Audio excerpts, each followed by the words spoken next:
welcome to our first afternoon session today. My name is John. I will be the moderator for this session, and it is such a pleasure to have wonderful researchers here with us today. Dr. Ebony Utley from California State University, Long Beach, welcome. And Dr. Olusegun Lashekan, it's a pleasure having you here today with us. We will have the two presenters present their research, and then at the end we will have the Q&A. We will start with Olusegun. So Dr. Olusegun, please go ahead. Thank you, John, for the wonderful introduction. And good afternoon, audience. I'm super excited to be here. Again, my name is Lashekan Olusegun, and I bring you a lot of greetings from Chile. And I've been having fun here since yesterday. As a topic, as you can see here, I will be sharing with you the entrepreneurial identity of online English teacher Preneur, a multi-continental study. And before I proceed, it is important for me to tell you that I am not an entrepreneur educator. Rather, I'm a language teacher educator. And what does that mean? It means that we teach students that eventually become an English teacher. And also by training, I'm an applied linguist, so to speak. So you might be wondering, why am I pursuing this kind of research? I will give you the answer as I progress in my presentation. Okay, so again, the entrepreneurial identity of online English teacher Preneur. All right, what is my objective this afternoon is to be able to construct and identify the entrepreneurial practices of online English teachers. Prior to the time when I conducted this study, we don't even know what they do, all right? And it's difficult, and most of the description about their profession has always been based on a perceived observation. So, and you might ask, okay, why English teaching? Why English language teaching? I mean, you will all agree with me that this is the most important language in the world. And when you look at it from the point of industry, it's the largest industry in the world. So, running to millions of dollars. So, like I said, the objective of this presentation is to define their roles, their tools, okay? Are they in any form of association, their knowledge, their competence, and the context, motivation, and what kind of services do they actually offer? Now, before I move on, now I don't know the situation here in United States, but in Chile, having a conversation about entrepreneurship is a difficult conversation. Difficult in the sense that when you're trying to motivate teachers to become an entrepreneur, people raise the issue of, raise concern about ethics, the fear of the fact that maybe teachers will be prioritizing business over quality of education. So that makes the discussion about integrating entrepreneurship into education really difficult. However, there are some of us that decide to pursue this line of research because we want to, the teaching job availability positions are not available as it was in the past. So, and when you now look at it from the industry point of view, I mean, there are a lot of area that needs to be explored. So that is why we believe that, okay, we can only disrupt precarious employment only when we start exploring different angles, when we start encouraging them to have entrepreneurial mindset, okay? And also advanced innovative pedagogical idea and situation whereby Ministry of Education is just doling out syllabus, curriculum, and it's too monotonous for them. And teachers, I see teachers that are not taking initiative of taking control of their classroom, and they can only do that when they start nursing their entrepreneurial mindset. So, and also considering that most of education learning these days for young people is moving towards digital teachers. So, which means, what does that suggest? It means that we don't need to be training teachers and restricting them to the four walls of a classroom. They should be having knowledge on how professional knowledge should extend to the point whereby they can be able to be teaching online. So these are the reasons why I and some of us are pursuing this line of research. The implication is that if we are able, like I said, the whole idea is all about, as personally for me, I'm into this only to create awareness. All right. Hopefully, the policymakers will hear our voice someday, and they will understand the importance why we need to integrate teacherpreneurship education into pre-service education. So that is the goal. And before we can do that, it is important for us to know what they do. How do they conduct their private practices? And like I said, definitions over time is only based on perceived form of definitions. And it starts from teacherpreneur. And, Barry happens to be the first person that used the word teacherpreneur as far back as 2013, 10 years ago, actually. So this is how they are being defined. And by 2016, the conversation starts changing to what is called online teacherpreneur. And these are the kind of definition given to how they describe the profession. Like I said, these are passive form of definition, description of the profession. In order to be able to provide an evidence-based approach, towards to understand what they do as an online teacherpreneur, then I adopted the concept of self-identity.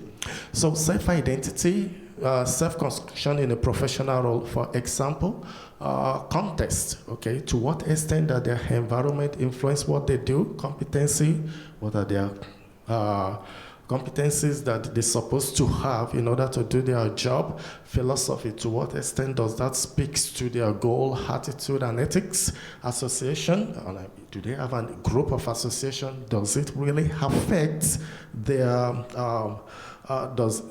as a group, do they have does the association influence their identity? Professional knowledge, to get into this practice, what knowledge should you have in terms of qualification? Now, what motivates ordinary teachers to get involved into this kind of research roles? In terms of services, what do you do actually? Tools, if you want to get engaged in this practice, what are the tools you should have? So this is a construct that we use to try to understand what they do. So adopting a phenomenological approach whereby we try to interview,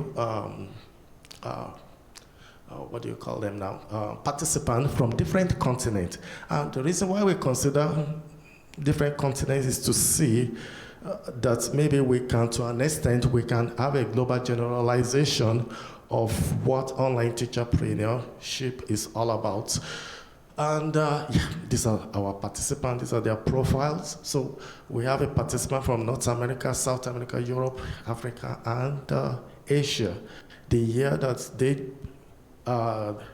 began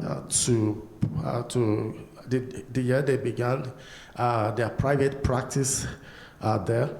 And so what I did in selecting them, so I have to go to the, some of them, I selected them from LinkedIn and tried to see, I just put a teacherpreneur on LinkedIn and I tried to contact them and they agreed to participate in this study.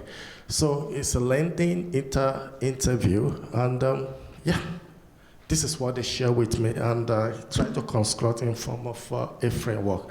Now I'm going to go anti-clockwise, starting from professional tool. Professional tool. They told me that look, we only have this form of tool that we use, our computers.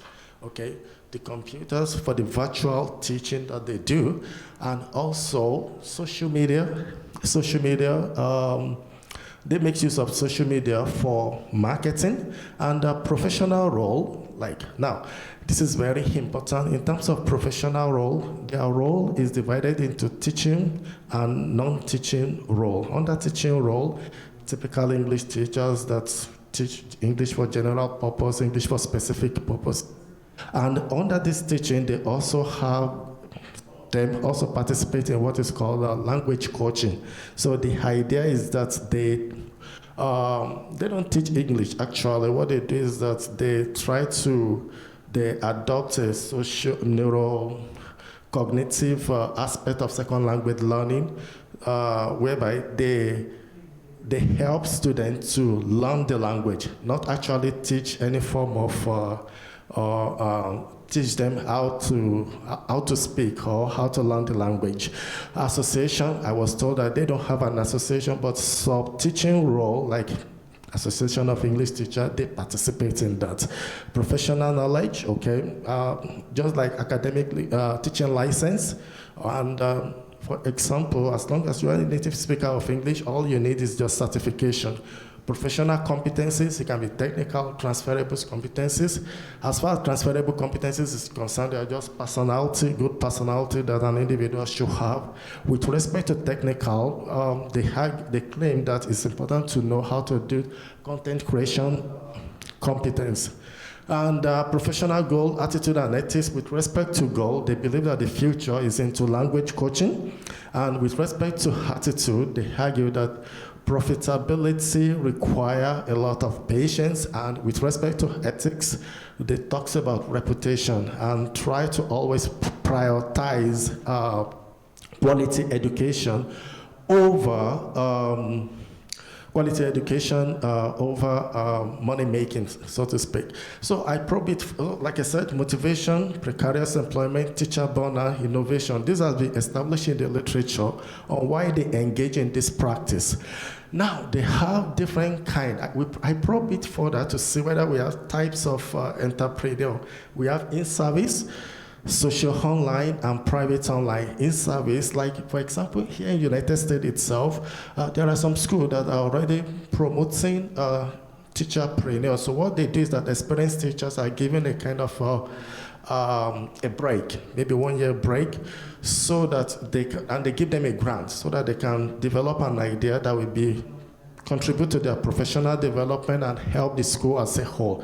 Social online teacherpreneur are those, one of our African respondents help kids in the rural area. So he's not making money out of it. So I describe him.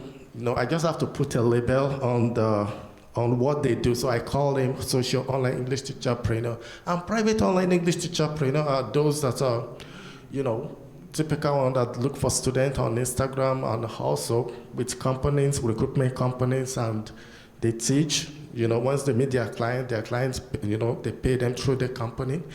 Contest. So in the terms of contest, we argue that considering the purchasing power of this continent, we argue that it's more possible that in Africa, they might have more of social online English teacherpreneur.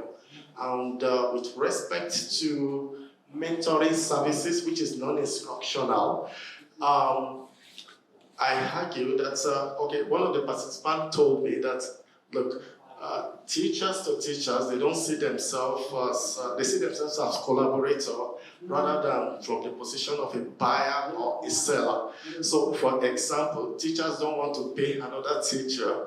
So he told me that, look, the mentoring services is not profitable because of the perception of teachers towards another teachers. So basically, this is the findings, and The African participant, like I said, the reason why we get into this is for us to be innovative. And you see how, as an entrepreneur, how innovative they are.